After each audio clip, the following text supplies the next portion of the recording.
এইটো হ'ল গাঁৱত বাস কৰা জনজাতিসকল তথা ৰাভা সমাজৰ ফটিকা বনোৱা পৰম্পৰাগত এটা পদ্ধতি। এই পদ্ধতিৰে গাঁৱত জনজাতি সমাজে তথা ৰাভা সমাজে ফটিকা বনায়, ফটিকা মদ বনোৱা এইটো এটা পদ্ধতি। ইও এটা বিজ্ঞান।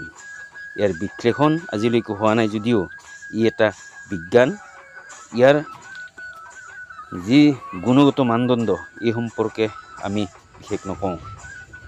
আন এটা দিশ হ'ল গাঁৱৰ সমাজত ধান এনেদৰে উখাই বানি লৈ চাউল উলিওৱা পদ্ধতিটো, এই পদ্ধতিটো আজি ক্ৰমাগতভাৱে গাঁৱত নাইকিয়া হৈছে।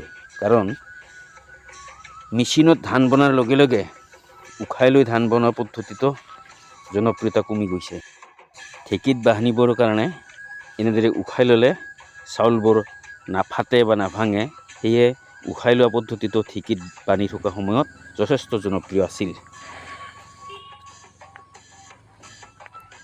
কেঁকুৰিৰ সিটোপাৰৰ পৰা আহি থকা মহজাকে সৌৰাই দিয়ে, মহৰ পিঠিত উঠি মহৰ শিঙৰ পেঁপা বজোৱা সেই বিহুৱা জনলৈ।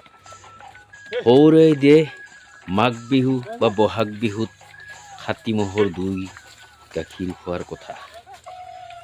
সৌৰাই দিয়ে গাঁৱত তেতিয়া মহৰ গাড়ীত উঠি সৰু সৰু ল'ৰাবোৰে কিৰিলি পাৰি গাঁৱৰ ভাঁজবোৰত পাৰ হৈ যোৱাৰ কথা।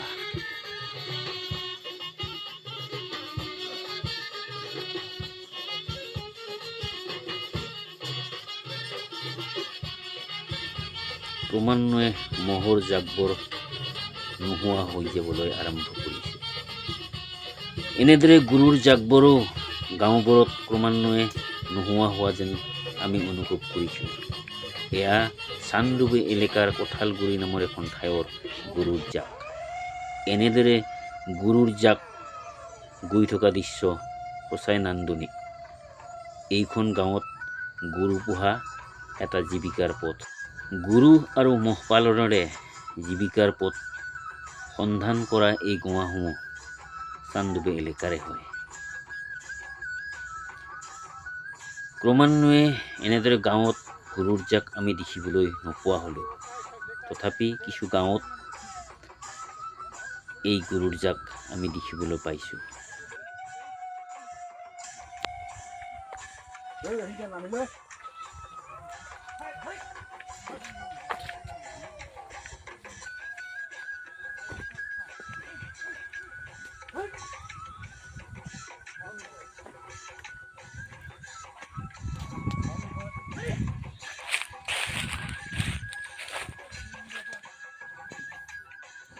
গাঁৱৰ মানুহৰ জীৱিকাৰ প্ৰধান উপায় হ'ল কৃষি।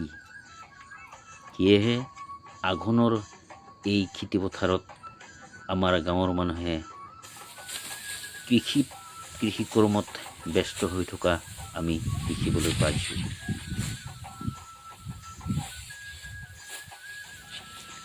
আমাৰ গাঁৱত এটা পৰম্পৰা আছিল আৰু এতিয়াও আছে, সেইটো হ'ল ৰাজহুৱাভাৱে ধান কটা। ইয়াক আমাৰ গাঁৱলীয়া সমাজত লং লোৱা বা হাউৰি খোৱা বুলি কোৱা হয়। এয়া মধুকি অঞ্চলৰ ৰাইজে তেওঁলোকে নিজৰ খেতিপথাৰত লং লৈছে আৰু হাউৰি খাইছে। এইখন খেতিপথাৰত ৰজাদিনীয়া পৰম্পৰাৰে ধান কাটি আছে এইখন সমাজে।